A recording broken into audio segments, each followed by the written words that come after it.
Halo-halo pa din ba yung pera ng business at personal na panggastos mo? One bank account for one purpose. Yan yung lagi kong tinuturo sa mga businesses na kino-coach namin. Kapag kasi halo-halo yung pera, ang hirap kontrolin. And if out of control yung cash flow, sumosobra yung gastos mo sa hindi kailangan while nauubusan ka naman ng pambayad dun sa kailangan ng business mo.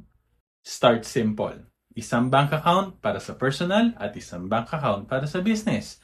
Pinopondohan ng isa yung isa. For example, every week bumubunot ka ng 10,000 sa business account mo papunta sa personal para may panggastos ka. Pero hindi only transfer kailangan budget-based pa rin. And para mas maayos yung monitoring, make sure na nagbabank recon ka regularly.